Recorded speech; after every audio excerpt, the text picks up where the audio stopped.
I'm Jinlong, the Golden Dragon.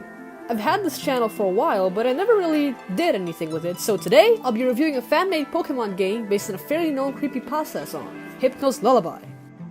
For those unfamiliar, Hypno's Lullaby was a song based on a Pokédex entry of the Pokemon Hypno, which states, "It carries a pendulum-like device. There was once an incident where it took away a child it hypnotized."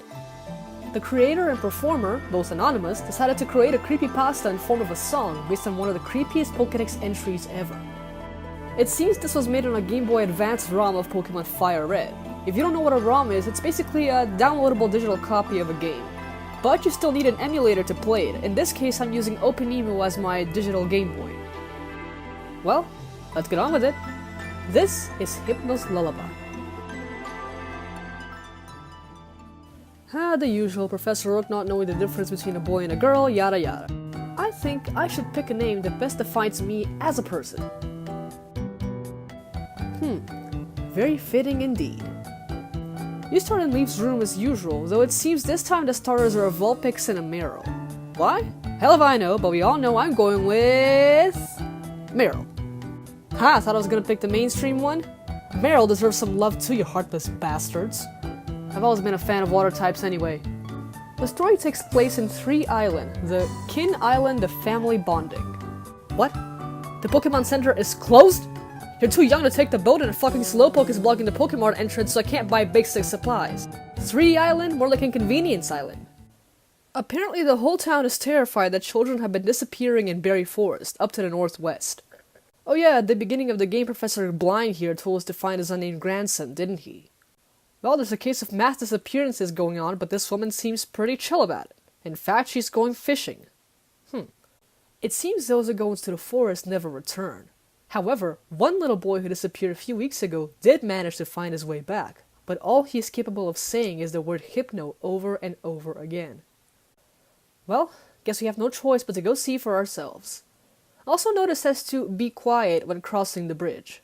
It scares the grass, I guess, because there's no wild Pokemon anywhere around. If I were you, I wouldn't pass here. Guess what, bud? I'm going anyway, and you, an NPC, are powerless to stop me. It's how like the plot would progress if I didn't anyway.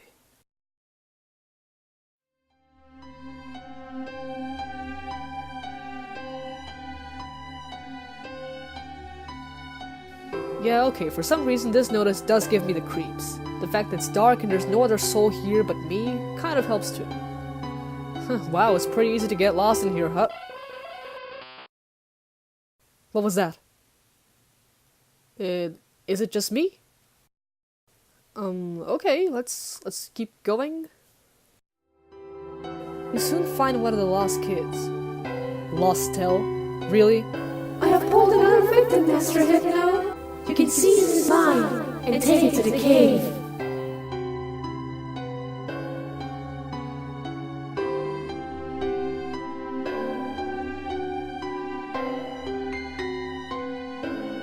You end up in a battle with Hypno, who's level 100! At an obvious disadvantage, you lose the battle, but for some reason it says your Pokemon die instead of the usual fainted. You black out after your defeat. You later wake up in some kind of cave and... Oh! Okay! It looks like she hasn't been hypnotized yet and doesn't want Hypno discovering her. A trip through this cave reveals dozens of hypnotized people, who when talked to aren't able to say anything. Oh, there he is. He too is hypnotized, though I don't know why I'm unable to just drag him with me, or something. After walking for a while, you fall through a pit and end up in a lost chamber. Here you go down a long line of people, standing behind a wall of rock on both sides, as if they were set up there on purpose to prepare for something. There's an old man who's been taken by Hypno when he was 7, and realizes there is no escape. The old man on the other side is dead, and his corpse is decomposing. You fall through yet another pit, and some random kids challenge you to battle. Except you don't attack their Pokemon, you attack the kids. Whenever you kill one, they fade away. You need to kill them in order to pass. Another pit, and you're in the Soul's Chamber. At the end of it, you see the girl you found in the forest with Hypno beside her. He uses hypnosis and sends you into a dream. You awaken in what seems to be your home village, but the villagers are murmuring about it being a dream, none of it being real. When you step outside, you're in a nightmare, a twisted version of your hometown. A little boy tells you you'll never wake up, and that your mind now belongs to Hypno. The only way forward is the Pokémon Tower, and when spotted by Hypno, he initiates a battle. However, you don't fight Hypno, you fight more kids. They're level 100 now, but they're somehow absolute pushovers, and Hypno grants you access to the tower. Here, you'll encounter the souls of the children you killed, and it hits pretty hard. There's a sad echo in the air. At the top of the tower, you find Hypno. If you talk to him, he uses Dream Eater, feeding on your dreams and forcing you to stay with him forever. In terms of appeal, I enjoyed playing through this game. It's creepy on its own even without the music, and it lets you search out and discover pieces of information by yourself instead of having NPCs or events feed it to you. It's short and to the point, and is a good adaptation of the original song Creepypasta. Although the song itself could have been included in the game since, it's the base for the entire game. Well, that was it for Hypno's Lullaby.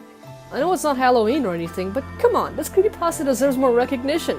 It's a creative interpretation of a Pokédex entry, and I hope there's more like this one someday. Thank you very much for watching, and I'll see you next time.